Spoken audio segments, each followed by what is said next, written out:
In the heart of Umuna village, there lived a man whose name sat on every lip like honey. His name was Mr. Desmond, but the people simply called him our helper. From dawn to dusk, his life was a stream of generosity. He paid school fees for children whose fathers had long disappeared. He cleared hospital bills for mothers who had already lost hope. He distributed food during every festival, and if you were ever sent out of your house for rent, all you needed was one knock on his gate. By evening, your landlord would be begging you to come back. It was as though his words had no bottom. He gave and gave, and still his pockets never dried. The people marveled. This is not a man, they would say. This is the God of our time. Children would dance whenever his convoy passed. Old women sang his name into their evening prayers, while men raised their glasses in his honor in drinking joints. It was almost a crime to speak against him. Anyone who dared to question his generosity was branded jealous, bitter, or ungrateful. No one carried the weight of honor like Mr. Desmond. His mansion stood at the center of the village. People came and went like ants around sugar, and every time they left, their faces were bright with laughter and their hands heavy with gifts. To the people, he was no longer a man, he was a Messiah. Yet, as the years went by, a strange pattern began to show. The boy whose school fees he paid, bright as morning sun, suddenly dropped out of school and started roaming the streets. The woman whose rent he cleared became barren in the prime of her childbearing years. A young man whose business he supported mysteriously lost everything and ended up begging at the same compound where Mr. Desmond first helped him. But the village did not see these things. They only saw his hand stretched out in plenty. If anyone dared to question it, the crowd silenced them quickly. Shut up! You are jealous. Do you want the man to stop helping us? Which other person in this village has done what he has done? So the praises continued. The worship grew louder, and the man in the White House smiled. Yet, behind that smile was a darkness deeper than the village could ever imagine. For every coin he gave, something greater was taken, and for every rent he paid, a destiny was changed. His hand was not the hand of blessing. His hand was a net, and with every note of money he released, he was pulling souls, destinies, and futures into his hidden treasury, an invisible vault where people's glory was chained and locked away. And so, while the village shouted Messiah and clapped for him, heaven wept. One day in the village central market, Mama Kechi bent over a basket of tilapia and muttered under her breath to her friends who were also her neighbors. Something is not right about that Desmond. Mama Uju looked around quickly, pressing a finger to her lips. Shh! Don't say it too loud. Do you want trouble? If anybody hears you, they will say you are jealous of his blessings. But Mama Kechi was not done. She leaned closer, her voice dropping to a whisper. Tell me, Uju, have you not seen? Every child he pays school fees for, somehow the education never finishes. That boy Chima, brilliant like fire, he dropped out last year. Didn't his father tell us Desmond was the one that helped them? The third woman, Mama Ruth, sighed heavily. It is true. Even my neighbor Ngozi, Desmond paid her rent last year and everyone was praising him. But today, that same woman is roaming the streets begging. It is as if his help never lasts. The women exchanged uneasy looks. Around them, the markets moved on. Manu just shook her head slowly. My sisters, maybe his help is not ordinary. Nobody gives like that without wanting something back. Before the worst could settle, a young man nearby overheard and laughed loudly, cutting through the whispers. Mamuju and Co. You women are just bitter. That's why poverty is holding you. If Desmond passes here now and gives you 10,000 naira, will you refuse it? You will even kneel and call him Papa. Other traders joined the laughter, clapping their hands. Leave them now. Envy is sickness. If If not for Desmond, half of this market will be empty. The women felt silent and embarrassed. They knew what they had seen, but who would believe them? Desmond's shadow had stretched too far and too deep. The villagers' eyes were blinded by his gifts, and their mouths were too busy singing his praises to hear the whispers of truth. That night, as the market slept, Mama Nkechi dreamt of coins raining from the sky, but each one turned to ash in her palm. She woke up trembling. In her spirit, she knew something was wrong, but who would dare to stand against the man everyone called a Messiah? Poverty had blinded their eyes even when the truth was so glaring. Take for example Chima, the boy who once lit up Omona with his brilliance. He was the pride of his teachers, the kind of child who solved mathematics like it was a riddle meant for play. His father had struggled to pay his school fees until Desmond stepped in. "No child this bright should lack," he said with a smile, handing over an envelope fat with money. The whole neighborhood rejoiced. "Chima is saved," they shouted, but 2 years later, Chima abandoned school completely. He wandered the street with red eyes, his books forgotten, and his dreams dissolved like salt in water. Yet, nobody could explain it. The list was endless. Everywhere you turned, someone who once rejoiced over Desmond's generosity was now reduced to a shadow of themselves. Dreams cut short, homes broken, and future buried. But here was the strange part. Nobody pointed the finger at Desmond. Instead, they blamed bad luck, witches from their village, or simply the hand of life. To the people, Desmond remained spotless. In fact, the more lives crumbled around him, the more they praised him for trying to help. Only those who looked closely could see the pattern. One day, Mr. Desmond saw a young man who stood out from the rest of the villagers, not because of wealth or status, but because of a quiet strength he could not explain. His name was Michael. He was the kind of young man whose presence carried light. He had grown up in hardship, raised by a widowed mother who sold groceries in the markets. Yet, there was something uncommon about him. Teachers often said, "This boy is different." Strangers would sometimes stop him on the way and say, "Your eyes shine with a future bigger than this village." Desmond saw all of this with his spiritual lenses, and so he summoned him to his place one afternoon. "Michael," he said warmly, his voice like oil on dry wood, "I have heard of you. Brilliant, hardworking and respectful. A boy like you should not suffer. Here, take this." He held out a thick brown envelope. The crowd that stood by clapped their hands in excitement. "Michael, collect it. Your life has changed." But Michael did not move. He looked at the envelope, then at Desmond, and then slowly he shook his head. "Sir," he said quietly, "thank you, but I cannot take this." A silence swept through the compound. It was as if the wind itself had stopped blowing. Nobody ever refused Desmond. It was unheard of. The people gasped. "Michael, are you mad? This is free money. Don't insult our helper. Do you want poverty to finish you and your mother?" Desmond's smile remained, but something in his eyes darkened. He leaned closer, still holding the envelope. "Why?" he asked, his voice laced with quiet steel. "Why would you reject my gifts? Don't you know what people would give just to touch my money?" Michael's heart pounded, but he stood firm. "Sir, I appreciate your kindness, but something in me says no. I can't take it, sir." For the first time, Desmond's face twitched. The smile wavered. Then he returned. He placed the envelope back on the table and waved Michael away.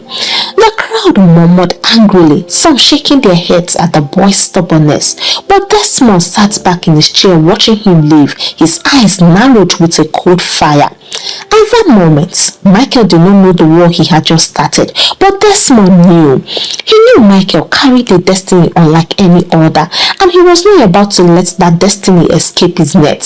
For days after Michael's refusal, he could not rest. His compound was still full of people singing his praises and rushing rushing in for help, but his mind was fixed on that one boy who had said no.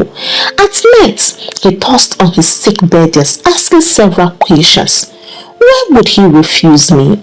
What does he know? And who is that boy? The next market day, he sent for Michael again. When the boy arrived, those who were around the previous time waited eagerly, hoping he had finally come to his senses. Desmond leaned forward, his voice low and coercing. Michael, I see you are a proud boy, but pride destroys. I don't like to see young men waste the future. Here, take this money. Buy books, start a trade, or even help your mother. Why suffer when I can help you? Michael bowed respectfully, but his words were the same. Thank you, sir, but I cannot take it. A ripple of shock went through the crowd. Some spat on the ground. Ungrateful child, they said, while others hissed. He's insulting our helper. Desmond's mask lit. His smile faded and his eyes turned sharp. Why? He demanded, his voice no longer kind. Why will you reject me for 2 solid times? Do you think you are better than the rest of them? Do you know how many destinies I have lifted? Michael felt the weight of Desmond's gaze pressed on him like a stormy cloud, but he remembered his mother's words. Son, not every gift is from God, and some open doors are traps. He swallowed hard. Sir, he said respectfully, I cannot explain why, but I know my spirit says no. A heavy silence followed. Then Desmond slammed his palm on the table, startling everyone. No one has ever rejected me, he thundered. Who do you think you are? The crowd shrank back, shocked by his outburst. For the first time, they saw a glimpse of the man behind the smile, but just as quickly, Desmond pretended he was fine. He chuckled bitterly, waved his hand and dismissed Michael with a smile that didn't reach his eyes. That night, Michael dreamt of strange hands stretching out money dripping with black oil. He woke up trembling. At that point, he realized that his refuser had ignited a battle bigger than him. And somewhere in the silence of his mansion, Desmond was whispering to himself, You think you can resist me, boy? You will take my money or your life will never know peace.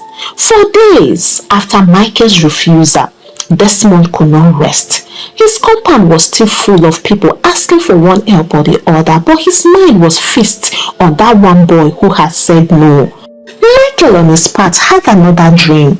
He found himself standing in a wide empty field. From a distance, he heard voices crying and calling out for help. The ground beneath him was covered with coins shining in the dim light. At first, it looked like treasures, but when he bent down to touch one, it melted into black ash in his hand. Then he saw children, women and men kneeling on the ground with empty eyes, faces he recognized from Umuna. Chains were hung around their necks, and from each chain stretched a long rope leading into a huge golden chest, and beside that chest stood Desmond. But this was not the Desmond with the charming smile. His face was darkened, his eyes glowing like embers, and in his hand was a staff made of bones, and each time he waved it, coins fell from the sky. The people crawled desperately to grab them, but as soon as they touched the coins, their chains tightened, pulling them closer to the chest. Michael's heart pounded. He tried to run to them, but his feet felt heavy, as though the ground itself held him back. Then Desmond's fairy eyes turned to him. You, he hissed, his voice echoing like thunder. Why do you resist me? Why do you refuse my gifts? Don't you know that everything in this land must bow to me? The chains rattled louder. The cries of the people rose, and Michael fell to his knees crying out, God, please save me. Suddenly, a bright light pierced the sky. The red cloud split open, and a voice like rushing waters whispered, Fear not, for what you say is true. His gifts are snares, his wealth is stolen. Stand firm, my son, and I will show you more. Michael woke up with a scream. his body drenched in sweat. His mother rushed to his side frightened. "My son, what is it?" she asked, but Michael could barely speak. He only clutched her hand trembling, his heart heavy with the weight of the vision. After the dream, Michael could not sleep again. His mother sat by him whispering prayers until dawn. When the cock finally crowed, Michael knew life in Umona would never look the same again. That morning, while others hurried to Desmond's compound for their daily share, Michael shut himself in his room. He knelt down, lifted his hands and began to pray. At first, his words felt weak, but as he prayed, something stirred inside him like a fire being fanned. The more he prayed, the clearer his mind became. Suddenly, his eyes grew heavy, and before he knew it, he slipped into another vision. This time, he stood inside a large hall draped with red curtains. The air was thick with the smell of burning incense. At the center stood Desmond, dressed in a black robe, surrounded by men and women bowing before him. Each of them held bags of money, laying them at his feet. As they dropped the bags, Desmond stretched his staff, laughing out so loud. "These are mine," he declared. "Their glory, their riches, and everything. As long as they eat from my hand, they belong to me, and forever they will remain mine." Michael's heart broke as he recognized a few faces. Chima's father, Mama Ngozi, even the trader Emeka. Their shoulders were slumped and their eyes were dull, as if life had been drained out of them. Then, suddenly, Desmond's head turned sharply, his burning eyes locked onto Michael's. "You again?" he asked. "Why do you watch what is not yours, and why are you not bowing to me like them?" The ground shook violently. The curtains flew apart. Shadows hushed towards Michael, whispering his name. Terrified, he cried out, "God, please help me." And then, just as before, a great light descended. The shadows scattered like smoke before the wind, and a voice echoed, "Michael, I have chosen you to expose his works. Do not be afraid, but I want you to know this. The battle will not be easy. Stand firm and I will fight for you." Michael gasped awake, his body trembling. His mother was beside him this time praying. She looked at him closely as though she already knew. "My son," she whispered, "the Lord is showing you things hidden. Don't stop praying. The village is blind, but you must not close your eyes like them." The next day, which was a Sunday, the central church overflowed with people, and on that particular morning, the air buzzed louder than usual. Desmond had arrived. Whenever he entered the church, the service stopped. The ushers rushed to clear a special seat for him at the front. The priest's voice grew warmer, and people's eyes shone with admiration. As usual, he came with fat envelopes for God's work. But that morning, as he settled into his seat, something shifted. The choir sang, the priest preached, but the atmosphere felt heavy, like a storm waiting to break. Michael sat near the back, his Bible on his lap, and his eyes fixed on Desmond. The dreams, the visions, and the voices, they're all born inside him.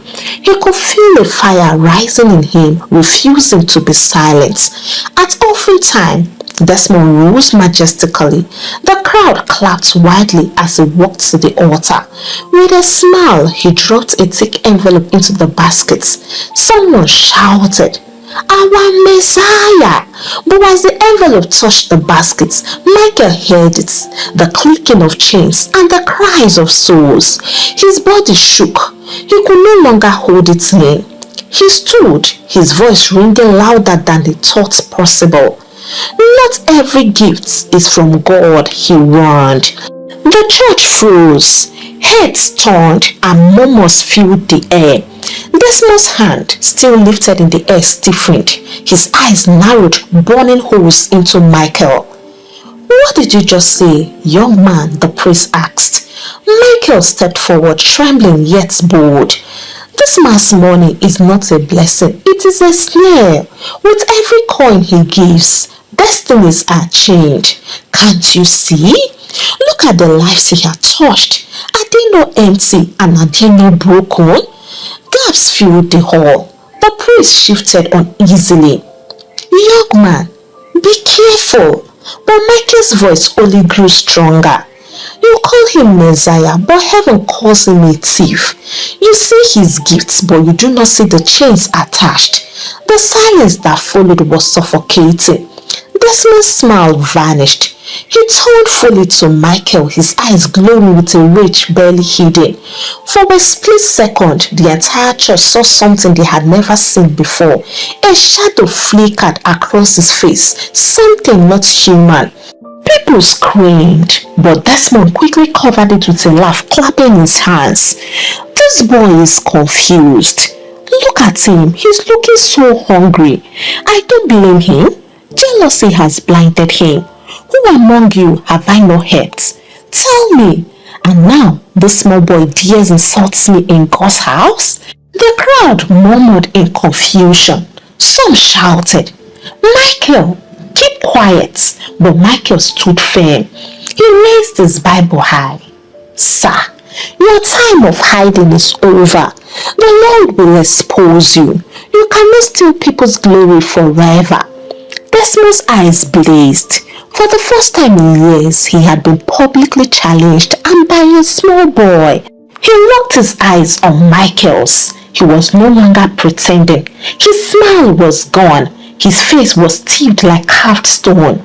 Slowly, he stepped forward. You dare insult me before these people? He asked. His voice was low but vibrating like a drum beat. Michael swallowed hard, gripping his Bible tighter. His knees shook, but his spirit refused to bow. It is not an insult, sir, he said firmly. It is the truth. Then it happened. Desmond stretched his hand towards Michael. His palm opened wide, and though nobody else could see it, Michael felt it, a force rushing at him like a wave, trying to silence him and to crush his spirit. He staggered backward, nearly falling. Gasps filled the air, but before he hit the ground, Michael raised his Bible and shouted, "The Lord rebuke you!" Instantly, the same invisible force cracked like glass. A loud sound like chains snapping echoed in the hall, and for a split second, everyone saw dark shadows around Desmond stretching like snakes and then vanishing. The congregation screamed. Some ran towards the door. Others fell on their knees crying, "Jesus, save us!" Desmond stumbled but quickly straightened, covering his fury with a laugh that sounded more like a growl. "This is foolishness," he thundered. "Lies and tricks of a hungry boy." But the damage was done. The people had seen enough to know something wasn't ordinary about the Messiah. The seed of doubt had been planted. Michael, though trembling, stood taller, and his voice rang out over the chaos. "Umona, open your eyes. His gifts are chains, and his words is blood." The priest, sweating profusely, banged his pulpit in panic. "Order! I said order in God's house," but even his voice shook. Desmond turned and walked out with his bodyguards, but as he left, he hissed under his breath, only loud enough for Michael to hear. "You have declared war, boy, and I will not lose." The church sat in stunned silence long after he was gone. Some whispered prayers, others argued in confusion, but one thing was certain: Umona will never see Desmond the same way again. The day that followed the church confrontation was nothing short of chaos. Umona buzzed with questions, arguments, and fear. In the markets, at drinking joints, and at the saloon, Desmond's name was on every tongue. Some still defended him with passion. "Don't mind that boy, Michael. He's just jealous. How can the man who had helped us all be evil?" Never. But others could not forget what they had seen. The flicker of shadows, the strange wind, and the chain snapping. Then, things began to unravel. One night, a young girl from Desmond's compound ran to the village square. Her clothes were torn and her eyes wide with terror. She shouted that she had seen Desmond in the secret chamber, kneeling before a pot of fire, chanting names of people no Mona. She claimed that each name he called caused a face to appear in the flames, and after the chants, their faces dimmed like lamps losing light. At first, people dismissed her as mad, but within days, more confessions followed. A former driver of Desmond appeared at the same village square, trembling as he spoke. I carried him many nights, not to the city and not to any office, but to the river at midnight. He would stand there speaking to the waters, and when he returned, his bags were always heavier than when we left. The final blow came during a heavy rainfall. Lightning struck one of Desmond's warehouses on the edge of the village. When people rushed to quench the fire, they broke in, and what they found froze their blood. Inside were strange objects, rows of clay pots filled with coins and children's clothes, mirrors covered with black clothes, and dozens of names written in red ink on folded papers. Some recognized their own names, their children's names, and their late parents' names. The cry that broke out in Umuna that night was like a funeral. Mothers wept. Fathers cursed. Young men beat their chests in anger, and at that moment they realized the truth, that they had not been fed, they had only been drained. The helper they worshipped had been feeding on their glory all along. They immediately nicknamed him the thief of destinies, and in his mansion, Desmond raged. He smashed glasses, he overturned tables, and shouted at his servants. When the truth could no longer be denied, the elders of Umona gathered. They knew this battle was not ordinary, so they called for a 7-day village prayer meeting. From dawn till dusk, the whole villagers gathered at the village square. Old and young, men and women, even children raised their voices in unison. They prayed, fasted, and lifted songs to heaven, calling on God to break every chain Desmond had forged. Desmond on his part was locked in his mansion. He grew restless. On the first night, he could not sleep. By the third day, he began to cough violently. By the fifth, his body broke out in sores. His skin started decaying as though fire burned from within. Servants fled his house terrified. His rights, his cars, and his properties, none of them could save him. On the 7th day, as the prayers rose like thunder, Desmond fell to the ground screaming. His voice shook the very walls of his mansion. They have broken my chains and they have scattered my treasures. By evening, he was no more. The elders refused to bury him in the village cemetery. A man who fed on destinies cannot rest among the innocent, they said. So they carried his body to the evil forest, a place where abominations were laid to waste, and buried him there. From that day, peace slowly returned to Umona. Families began to rebuild. Those scars remained, but a lesson was carved forever into their hearts, that not every hand that gives is a hand of blessing. So, my dear Karma tribe, I ask you these questions.